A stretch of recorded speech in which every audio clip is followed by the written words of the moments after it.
महाराष्ट्रासाठी आजची सकाळ ही काळी सकाळ म्हणून ओळखली जात आहे। आज सकाळपासून सगळे निशब्द झालेले आपल्याला पाहायला मिळत आहे। संपूर्ण महाराष्ट्र शांत झालेला आपल्याला पाहायला मिळत आहे। सकाळी क्रॅश लँडिंगची बातमी संपूर्ण महाराष्ट्रामध्ये पसरली आणि एकच शांतता आपल्याला ऐकायला पाहायला मिळाली। सगळे निशब्द झाले। इतर वेळी अजितदादांच्या बारामतीला प्रत्येक जण वेगळ्या कारणाने भेट देत होता, पण आजचं जे हे कारण आहे, आजची जी ही काळी सकाळ आहे, हे सगळ्यांच्या चेहऱ्यावरचे दुःख आहे। हे सगळं दुःखरूपी चेहरा घेऊन आज बारामतीमध्ये आलेला हा दुःखद जनसमुदाय, जनसागर आपल्याला या ठिकाणी पाहायला मिळत आहे। आपल्याशी बोलण्यासाठी या ठिकाणी रायगड जिल्ह्यातील दादांचे एकनिष्ठ असे कार्यकर्ते रायगड जिल्ह्यातून आलेले आहेत। त्यांच्याशी आपण त्यांच्या भावना आपण जाणूया। चेहऱ्यावरचं हे दुःख आपल्याला दिसतंय, काय सांगता? मी डॉक्टर मुकादम म्हसळा रायगड हे आमची आदितीताईच्या मतदारसंघातून आम्ही आलो आहे। आम्ही सगळे राष्ट्रवादीचे कार्यकर्ते आहोत। अजितदादा थोड्याच दिवशी आमच्याकडे येऊन गेले होते। असा देव माणूस आम्ही कधी पाहिलेला नाही आणि तो आज आम्ही तुटलो, आम्ही गेलो असं आम्हाला वाटते आहे।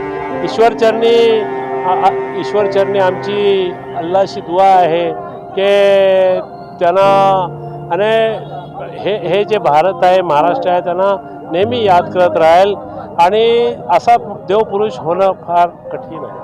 अजितदादांची अशी एक आठवण असेल की जी आज आपल्याला सतत इथपर्यंत येईपर्यंत सतत त्या आठवणी घेऊन आज इथे आलाय। अशी कोणती आठवण आहे?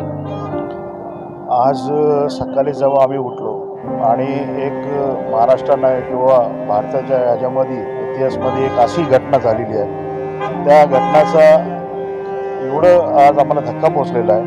मी नाझीम अस्वर, अल्पसंख्याक जिल्हा अध्यक्ष रायगडचा आहे। तटकरे साहेबांचं मतदारसंघ, ताईच्या मतदारसंघातून आम्ही आलो आणि दादांचे अनेक आठवणी आहेत। दादा जेव्हा श्रीवर्धन किंवा साहेबांच्या मतदारसंघामध्ये यायचे, 15 दिवस पूर्वी आमच्या मतदारसाहेबांनी भेट दिली होती आणि दादाचं एक वैशिष्ट्य होतं, दादाने सर्व समाजाला, सर्व घटकांना सोबत घेऊन झाले। आज सर्व महाराष्ट्राचा ते लॉस्ट आहेत, पण आज अल्पसंख्यांचा पण आज आम्ही बोलका झालो आहे। आज आमचा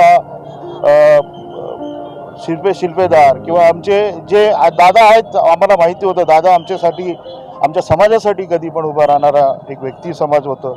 आज ते आमचे निघून गेलेत। आज आम्हाला असं वाटत नाही की आमच्याकडनं ते गेलेले आहेत, पण आज आम्हाला खूप दुःख झालेलं आहे। पूर्ण समाज, पूर्ण मुस्लिम समाजापासून आम्ही त्यांना श्रद्धांजली वाहतोय आणि आमच्या लॉस जो झाला आहे, ईश्वर कृपाने त्यांना आम्हाला भरून करावा।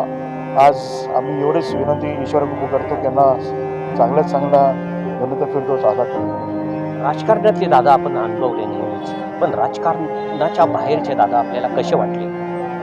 राजकारणाचे बाहेरचे दादा हे आम्हाला अतिशय एक हंबल बोलत एक व्यक्ती लागले आणि त्या अनुषंगाने आम्ही इकडं आले आहोत दुःख व्यक्त करण्यासाठी, कारण हे अतिशय टोटल लॉस आहे महाराष्ट्रासाठी, हेच आम्ही बोलू। ही घटना घडल्यानंतर आपल्याला कधी कळाली ही घटना? कधी आपल्याला ही घटना सकाळी आम्ही एक 8:30च्या बातमी 9च्या बातम्यावर पाहिली की काहीतरी अजितदादाचं एक विमान हे काले 6 लोक लापता आहेत, पण अजितदादाबद्दल असं काही कळलं नव्हतं। पण जेव्हा कळालं, आम्ही सगळे आमचे कार्यकर्ते तिथून निघालो। आम्ही श्रीवर्धन म्हणजे हरिहरेश्वरच्या तिथे राहतो, अरबी समुद्र किनारे, तिथून आम्ही गाडी घेऊन अजितदादाची ऐकल्या दुःखद जी खबर आहे आम्हाला माहीत झाल्यानंतर आम्ही सगळे आलो। मी तुम्हाला सांगतो, आज अल्पसंख्याक हा पोरका झाला आहे। अल्पसंख्याकचा आमचा खास माणूस होता आणि त्यांनी तर काय हिंदू मुस्लिम कधी केलं नाही, राजकारण त्या पलीकडे केले, असं केले। ईश्वरचरणी आमची प्रार्थना आहे की देव त्यांना पण या ठिकाणी की हे जे सगळे कार्यकर्ते राजकारणाबरोबर असणारे आणि राजकारणाबाहेरचे अजितदादा हे कसे होते हे आपल्याला याच्यातून पाहायला मिळते। कार्यकर्त्यांच्या ह्या प्रतिक्रिया अतिशय दुःखद अशा भावनिक प्रतिक्रिया या ठिकाणी आपल्याला कार्यकर्ते देताना पाहायला मिळत आहेत। इकडे जर पाहिलं तर मोठ्या संख्येने वाहनांची, दुतर्फा अशा वाहनांची गर्दी आपल्याला पाहायला मिळते आणि या ठिकाणी जर पाहिलं, मी आता सध्या चौकात उभा आहे। आत्ता 6:45 वाजलेले आहेत, 7 वाजायला आलेले आहेत।